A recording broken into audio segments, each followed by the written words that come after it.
તો આજે આપણે બનાવવાના છે ઘઉંના લોટની આલુ પૂરી। એની માટે આપણે ઘઉંનો લોટ લેવાનો છે, એમાં તેલ, મીઠું અને પાણી એડ કરીને લોટ આપણે બાંધી દેવાનો છે। લોટ આપણે રોટલીના લોટ જેવો બાંધવાનો છે। હવે આપણે એક કુકર લઈ તેમાં તેલ નાખી સુધારેલા બટેકા અને વટાણા નાખી દઈશું। તેમાં આપણે હળદર, મીઠું અને થોડું પાણી એડ કરીને કુકર બંધ કરી દઈશું।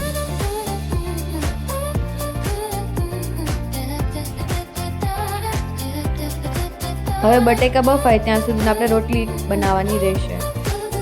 એક રોટલી બનાવી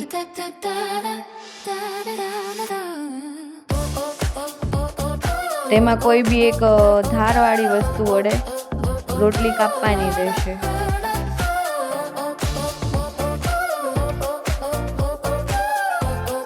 એક્સ્ટ્રા પાર્ટ ને બધો કાઢી નાખવાનો છે અને એમાં કાણા પાડવાના છે, જેથી પૂરી ફૂલે નહીં।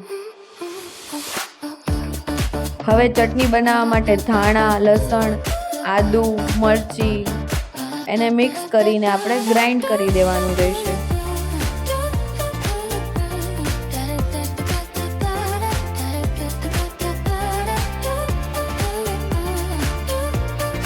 તો લીલી ચટણી તૈયાર છે।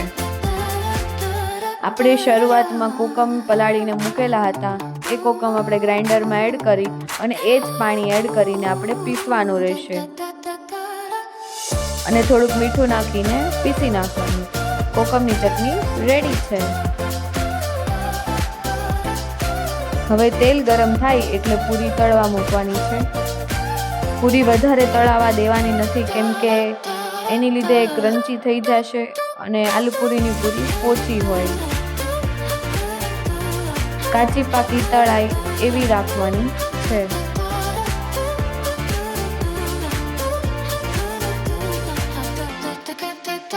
કાંદા અને કોબી સમારીને મૂકવાના।